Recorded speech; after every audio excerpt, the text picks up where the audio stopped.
छोटी ही और बड़ी सबको मिला करके आर्गूमेंट रखे गए थे। पॉइंट नंबर 1, यदि मैं फिजिकल पर्ची कर देता हूँ तो 5 से 6 घंटे में हम सारी पर्चियों को कैलकुलेट कर लेंगे, यानी टाइम टेकिंग पूरा जो इसका टाइम होगा वो 5 से 6 घंटे में हम कर सकते हैं। अब इसका ग्राउंड क्या है?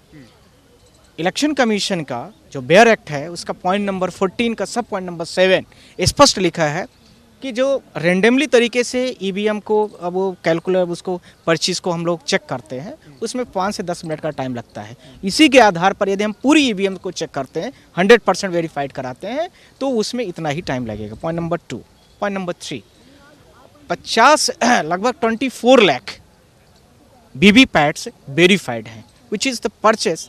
इस purchasing amount is there 5,000 crore रुपए, 5,000 करोड़ रुपए उसके परचेजिंग अमाउंट कॉस्ट है, जिसका पैसा हमारे आप और सारे 140 करोड़ की जनता के टैक्स पेयर के जेब के पैसे हैं।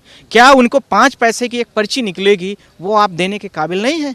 हमारे पैसे से आप ईवीएम लाते हैं, हमारे पैसे से आप वीवीपैट लाते हैं। आप कौन होते हैं बताने वाले मुझे कि मुझे पर्ची नहीं दी जाएगी, हमें नहीं दिखाया जाएगा? यदि आपको मैं बैंक में जाता हूँ, इस ग्राउंड ऑफ दिस केस, यदि मैं बैंक में जाता हूँ, एयरपोर्ट जाता हूँ, ये ग्राउंड की बात कर रहा हूँ, कोर्ट की बातें, और कहीं भी जाता हूँ तो हमें आपको आधार कार्ड दिखाना होता है, पासपोर्ट दिखाना होता है, बैंक जाता हूँ तो पासबुक दिखाना होता है, वोट डालने जाता हूँ तो कुछ और आईडीज लेके जाना होता है जो वोटर आईडी कार्ड वगैरह है। तो हमें यह कैसे पता चलेगा कि हमने जो वोट दिया है वह फला व्यक्ति को गई? कैसे? How can you certified this one? और आप कौन होते बताने वाले कि नहीं नहीं वहीं गई है? आप मुझे दिखाइए ना गई है, तो मैं भी तो आपसे एविडेंस मांग रहा हूँ। It's ground of the case. Point number 4 इसका नेक्स्ट, यदि 100% वीवीपैट की पर्ची जो दिखती है और उसकी फिजिकल पर्ची निकल आए और निकल करके प्रत्येक व्यक्तियों को दी जाए जो वोट कास्टिंग कर रहे हैं, उसके बाद बैलेट बॉक्स बाजू में रखा रहे, उसमें डाल दिया जाए और वो सुरक्षित तरीके से, यदि किसी को डाउट होता है तो काउंट हो गई। वीवीपैट और ईवीएम और पर्ची जो बैलेट बॉक्स में डाली जा रही है वो सारे के सारे एक साथ में बराबर होना चाहिए, मैच होना चाहिए, तभी तो हम सही मान पाएंगे कि जो ईवीएम का दावा आप कर रहे हैं वो सही है गलत है, जो वीवीपैट की पर्चियां निकल रही दिख रही हैं वो सही कि गलत है। हाउ कैन यू से कि ये सही है? आप कैसे कह सकते हैं सही है? हमें फिजिकल भी दिखना चाहिए। 2 × 2 = 4 आई नो, बट वो 2 × 2 इनको हमको फिजिकल भी दिखे ना चाहिए ना, कि हम 2 को और 2 को रख रहे हैं, 4 हो रही चीज़ें तो 4 ऐसे होती हैं, हमें दिख नहीं रहा, हमें इंश्योर नहीं है। पॉइंट नंबर 5 था इसका। Point number 6, election commission of India आज तक यह नहीं श्योर कर पा रहा है कि वोट कास्टिंग जो पीपल्स वोट दे रहा है उसकी क्या अप्रूव्ड है, कैसे अप्रूव होके आए कि हमने वोट डाल के आया है। आपने एक ईमेल कर दिया, वो मैंने मान लिया आपको। इसके पुराने ज़माने में आप बहुत सारे चरणों में चुनाव कराते थे, आज इतने चरणों में चुनाव को बांटने की क्या ज़रूरत आ गई आपको? 15 चरणों में, 10 चरणों में आपका चुनाव हो रहा है। पुराने ज़माने में मैन पावर कम होता था, ईवीएम आप लेके आए कि बड़ा शॉर्ट टाइम से में सारी चीज़ें हो जाएंगी, पर यहाँ पर तो ऐसा हुआ दिखता हुआ नहीं नज़र आ रहा है। अब तो और आपने लिंगर ऑन कर दिया प्रोसेस को। जब ईवीएम इतनी बड़ी इलेक्ट्रॉनिक डिवाइस है तो आप एक दिन में चुनाव करिए, शाम को 10 बजे रिजल्ट डिक्लेयर कर दीजिए। क्या ज़रूरत है आपको 10 चरण में चुनाव करने की? इसका नेक्स्ट पॉइंट, नेक्स्ट हियर।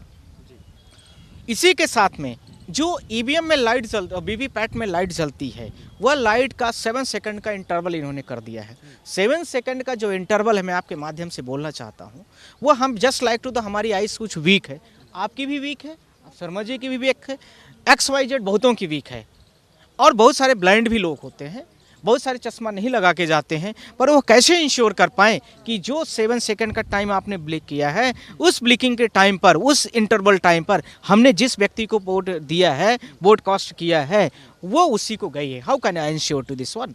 नहीं हो पा रहा है वो, तो उसका टाइम इंटरवल बढ़ाया जाए। जो पहले था वो 15 के सेकंड के आसपास में था, इन्होंने शॉर्ट करके उसको 7 सेकंड कर दिया है। इट्स वेरी रेलेवेंट कॉन्ट दिया। नेक्स्ट वन, ये पर्ची को बहुत जल्दी से पर्ची को कट करके गिरा देते हैं और दूसरी पर्ची भी बहुत कम समय में ही आ जाती है।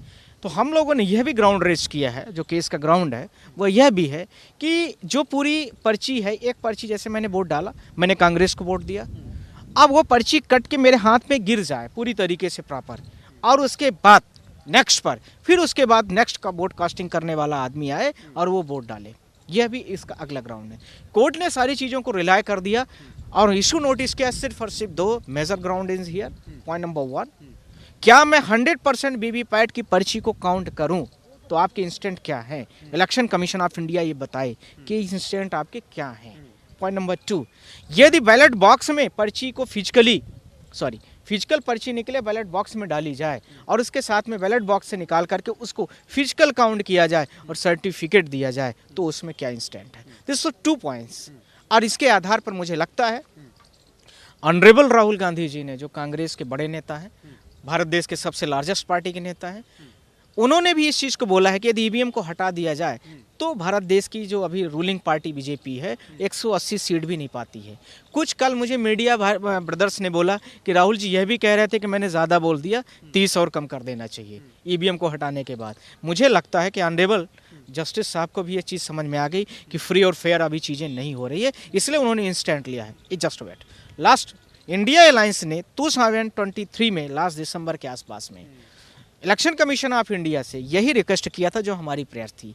तो जब भारत देश की 60% 65% अपोजिट पार्टी के लोग, यानी अपोजिशन में जो 65% वोटिंग के जो प्रेजेंटेशन करते हैं लोग, वह भी डिमांड कर रहे हैं। इसके साथ में मैं आपसे यह भी बोलना चाहता हूँ कि और भी जो लोग हैं वह भी डिमांड कर रहे हैं, तो फिर आपको यह चीज़ें क्या करने की ज़रूरत है।